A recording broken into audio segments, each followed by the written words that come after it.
निरंजन अलख निरंजन हो अलख निरंजन। नारायण नारायण।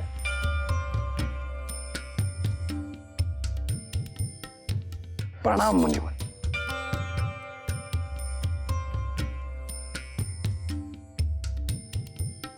आपण चरपटीला भेटायला चालला आहात, त्यामुळे मी इथे प्रकट झालो आहे। बरं झालं तुम्ही आलात, आम्ही देखील तुम्हाला पाचारण करणारच होतो। नववे नाद घडवण्याच्या प्रक्रियेमध्ये आपल्या सगळ्यांना सहाय्यभूत व्हायचं आहे। आणि हो, ही खूप मोठी घटना आहे मुनिवर। नवनाथ असण्याचं श्री महादेव आणि श्री दत्तगुरूंचं जे स्वप्न होतं ते आता पूर्ण होत आहे। जालिंदरनाथ, कानिफनाथ, तुम्ही अगदी योग्य बोलत आहात। पिपलाया नारायणांनी साक्षात चरपटीच्या बाल रूपात नदी किनारी अवतार घेतला, तेव्हा देखील मी तिथेच होतो। सत्यश्रवाला देखील चरपटीचे संगोपन करण्यास मीच सांगितले। होय मुनिवर, तुम्ही चरपटीला अगदी योग्य माता पित्याकडे सोपवलं आहे। आता आपल्याला त्या पुढचा विचार करायचा आहे मुनिवर। निश्चितच भविष्यात चरपटी नाथपंथाचे कार्य करेल हे विधिलिखित आहे। होय, परंतु आता त्याची त्याला जाणीव नाही। आपल्यालाच त्याला ती ओळख करून द्यायची आहे।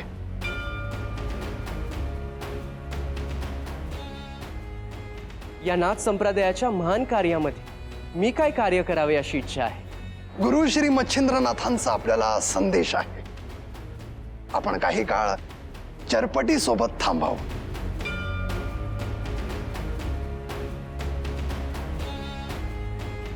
मी चरपटी सोबत थांबण्याने जर काही सहाय्य होणार असेल तर मी निश्चितच थांबेन, परंतु प्रत्यक्षात हे शक्य कसं करता येईल हा मोठा प्रश्न आहे।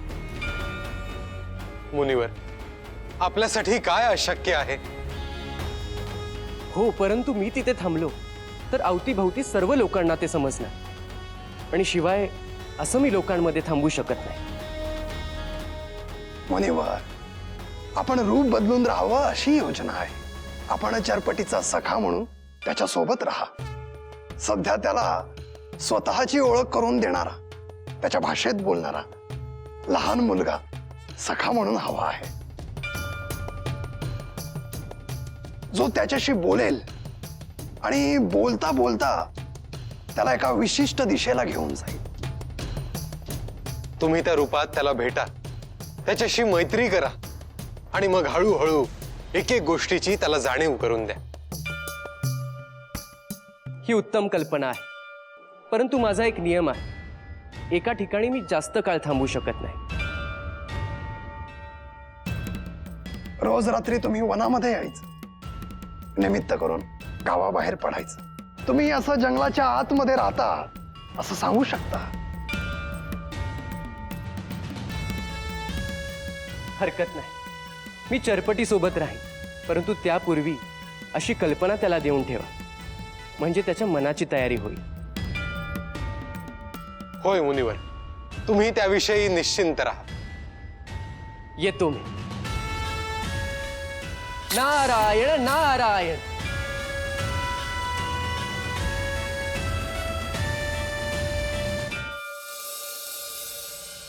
अगे सुलक्षणे, तुमचा चरपटी समजा लोकांच्या घरात डोसकं खूपसा लागलाय, त्याला आत्ताच आवर घाल। माझ्या नर्मदे संग तो सारखं बोलत असतो, त्यानेच आधी तिच्या डोसक्यात काहीतरी भरवलं आणि मागून तिला वाचवायचं ढोंग केलं। चरपटी, कुठे निघालास तू? असं अन्नाला डावलून जाऊ नये बाळा, आणि त्या अंजनाईला काय बोलायचं ते बोलू दे। आम्हाला माहिती ना तू काही चुकीचं केलं नाहीयेस ते। बस आधी खाऊन घे। चरपटी, आई बरोबर म्हणतीये, तू नको बाहेर जाऊस, बळीस आणि जेवण करून घे। चरपटी, बस बघू खाली।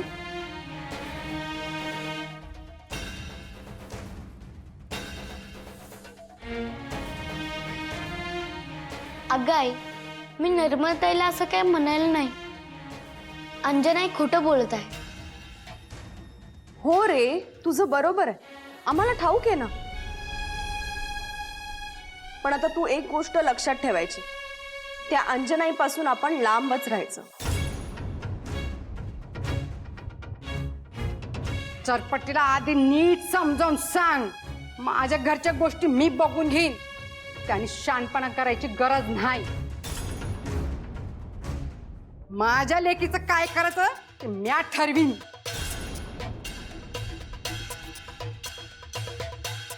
अगं अख्ख्या गावात झाले, चरपटीने अंजनाईच्या नर्मदेला वाचवलं म्हणे वाचवलं. अगं आधी त्याला विचारा तिच्या डोक्यात काय भरवलं. हे बघ सुलक्षणे, या मोहर त्यानं काय बी केलं तर म्या खपून घ्यायची नाही, सांगून ठेवते. हा,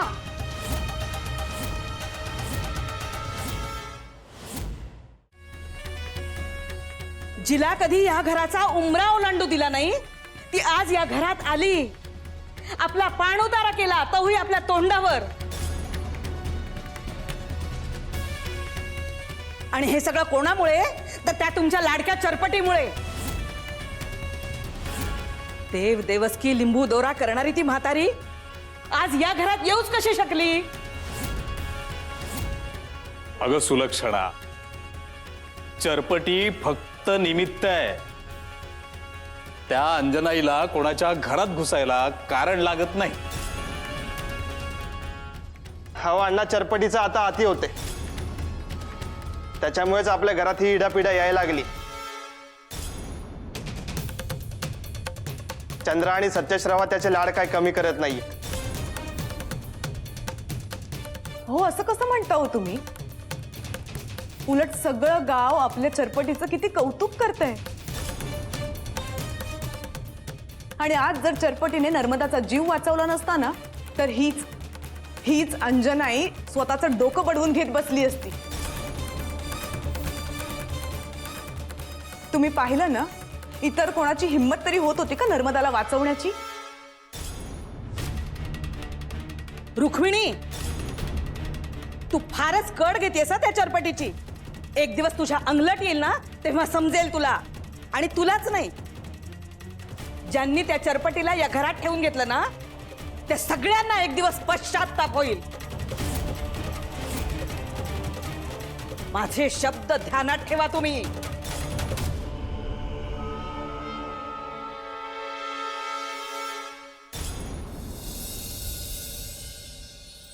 श्रीपाद, ते दोघं खूपच मानतात तुला. बघितलंस ना, दोघं किती भक्तिभावाने बोलत होते तुझ्याशी. आजोबा, मन निर्मळ असेल तर भक्तिभाव आपोआप निर्माण होतो. खरंय बाळा, आता येतो मी. बोलत बोलत कधी घरी पोचलो कळलं देखील नाही. अहो अण्णा, आलात काय आणि लगेच काय निघालात? थांबा ना, दूध तरी घेऊन जा. श्रीपाद, ज्या कामासाठी गावात गेला होता ते काम झालं का? हो पिताश्री. नेमकं काय काम होतं? लक्ष्मण काका आणि काकींना भेटायला गेलो होतो. असं अचानक? अगं, त्या दोघांची खूप श्रद्धा आणि भक्ती आहे श्रीपादवर. त्यांच्या घरी एक अस्वल येणार आहे.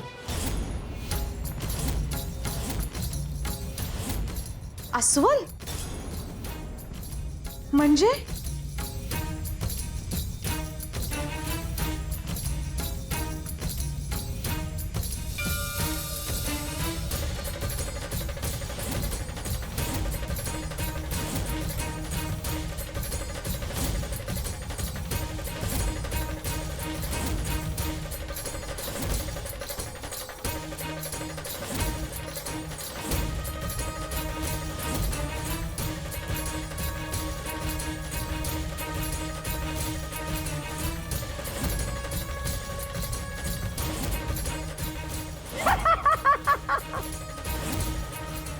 गावकऱ्यांनो या इकडे या सगळ्यांनी. म्या तुम्हाला माझी ओळख सांगतो. म्या माणसाचं मांजर करतो, बाईची शेळी करतो आणि शेळीची पुन्हा बाई करतो. कावळ्याचं घुबाड करतो,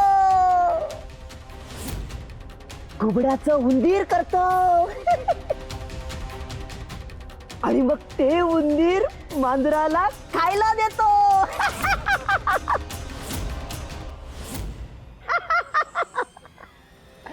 जो कोणी येईल माझ्या आड त्याचं करून टाकीन मी धाड.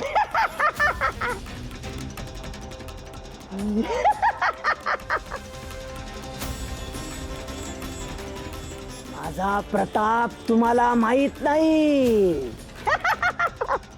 मी खूप मोठा मांत्रिक आहे.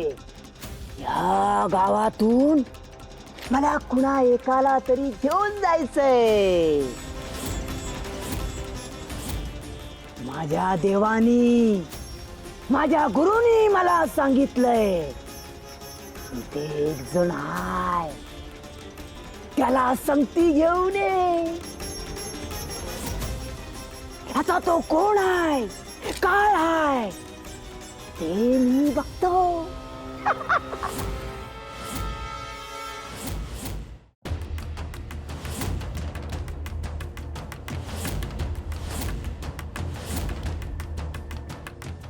अरे बाबा कोण आहेस तू आणि आमच्या गावात कशाला आलायस? या गोष्टी तू इथे करू नकोस.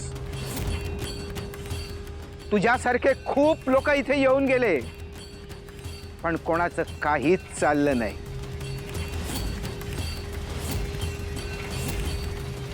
काही करू नको हे मला सांगणारे तुम्ही कोण? तुम्ही मला नीट ओळखलेले दिसत नाही. मी तुला पुन्हा समजावून सांगतो, तुझ्या या क्षुद्र विद्येचं प्रदर्शन इथे करू नकोस. जसा या गावात आलायस ना तसा निघून जा. तुम्ही माझ्या कामाच्या आड येऊ नका, नाहीतर तुम्हाला मी सोडायचं नाही. म्या तू म्हणतोयस ना तितकं ते सोपं नाही. मी श्रीपादचा आजोबा आहे.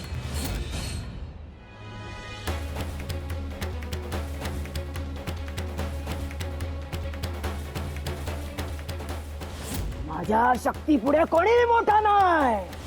या बोलल ते करून दाखवतो. तुम्ही माझ्या नादी लागू नका, नाहीतर तुमचं काही खरं नाही. बोपन्ना जाऊ द्या, कुठे याच्या संग भांडत बसता. चला सगळे आपण घरी जाऊ, आपापले काम करू.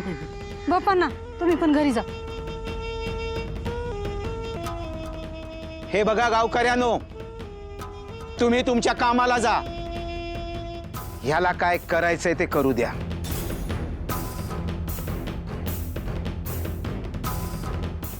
चला आपण बी आपल्या शेतात जाऊ. हे थांब. कोण आहेस तू? मी हा लक्ष्मण आहे. मी तुझी बायको. होय. कुठं निघाला तू आता? कुठं म्हणजे शेत आहे, मला काम आहेत.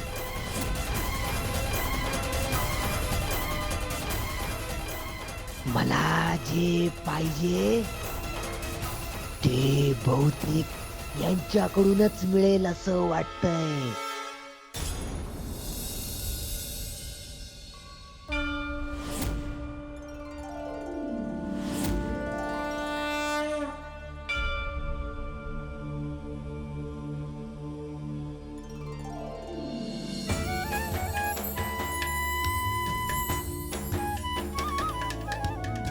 काय रे कुठे निघालास? आई मी बाहेर जाऊन येतो. बाहेर? पण असं अचानक? मी लवकर येईन. अरे पण जायचं कशासाठी आहे नेमकं? आई तुझा माझ्यावर विश्वास नाही का? अरे बाळा असं नाही, पण तू बाहेर गेलास की आम्हाला काळजी वाटून राहते. जाऊ दे त्याला. अगं लहान मुलं आहे ते, सारखं घरात राहून त्याचं मन रमत नसेल. अहो मी कुठे त्याला नाही म्हणतेय, पण तुम्हाला ठाऊक आहे ना, चरपटी बाहेर गेला आणि न घडो पण काही घडलं तर घरचे पुन्हा यालाच दोष देतील. अगं आपला चरपटी कोणाला त्रास होईल असं काहीच करत नाही, उलट लोकांना मदतच करतो तो. त्याबद्दल माझं दुमत नाहीच आहे. हा गावात सगळ्यांचा प्रियच आहे. अगं मग जाऊ दे त्याला, काहीच चुकीचं घडणार नाही. ठीक आहे चरपटी, जा तू, पण लवकर माघारी परत यायचं. हं?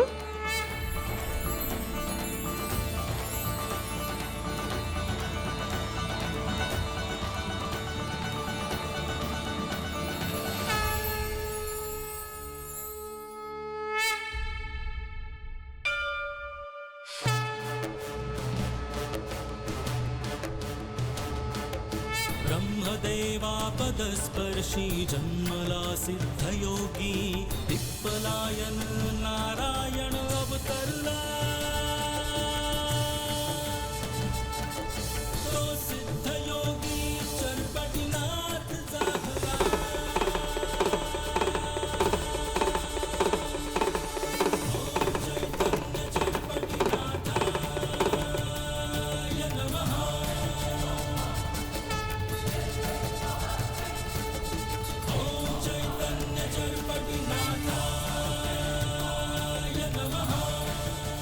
चरपटी, आम्हाला तू ओळखलास का? ओळख आहे असं वाटतंय, पण नेमकं आठवत नाही. तुम्हाला माझं नाव कसं ठाऊक? तुझ्याविषयी आम्हाला सर्व काही ठाऊक आहे चरपटी. तू कोण आहेस, इथे का आहेस, पुढे कोण होणार आहेस, सर्व काही जाणतो आम्ही. चरपटी, आम्ही खास तुलाच भेटायला इथे आलो आहोत. मला जाणवलं की कोणीतरी मला भेटायला येतंय, म्हणून मी घरातून निघालो. पण आपण कोण आहात? आम्ही नाथपंथीय आहोत. हे श्री जालिंदरनाथ आणि मी त्यांचा शिष्य कानिफनाथ. आपण मला भेटायला का आलात? कारण पुढे जाऊन तुला देखील नाथपंथाचे कार्य करायचे आहे. त्याची आठवण करून देण्यासाठी आम्ही इथे आलो आहोत. तुम्ही जे बोलताय ते आता मला कळत नाही, पण तुमच्याकडे बघून मला आदर वाटतो. माझ्यासाठी काय आज्ञा आहे? तुझ्यासाठी एक संदेश आहे चरपटी. तुझ्यासोबत एक सखा असणार आहे, आणि ते म्हणजे साक्षात नारद मुनी. परंतु हे सगळं तुला गुपित ठेवायचं आहे. ते तुला वेळोवेळी अनेक गोष्टी सांगत राहतील, नाथांचे संकेत सांगतील. नाथांचे सद्गुरू श्री दत्त प्रभू आहेत. त्यांची आणि तुझी भेट व्हावी म्हणून ते प्रयत्न करतील. ते तुला साह्यभूत होतील. आम्ही देखील काही काळ वनातच असणार आहोत, जेणेकरून तुला आम्हाला भेटता येईल, आमच्याशी बोलता येईल. आम्ही तुला नाथपंथाची ओळख करून देऊ. तुझ्या समोर जी संकट उभी राहतील, जी आव्हानं तुला येतील, त्यामध्ये साह्यभूत होण्यासाठी आम्ही इथे आलो आहोत. तू वनात येऊन आम्हाला भेटत जा. चरपटी, तुझ्यासोबत जो सखा असणार आहे त्याची तू प्रतीक्षा कर. तो लवकरच तुला भेटेल. पण मी तिला कसं ओळखणार?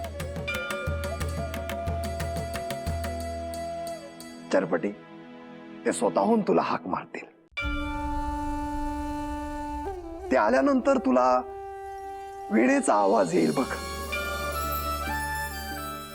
सुरुवातीला तुला त्यांच्या भोवती एक प्रकाश दिसेल, त्यावरून तू त्यांना ओळख. ठीक आहे, मी हे ध्यानात ठेवतो. आता तू घरी जा चरपटी. घरचे तुझी वाट पाहत असतील.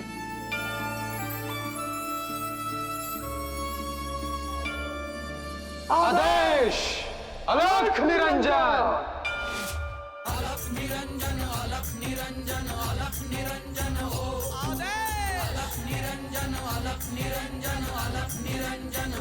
निरंजन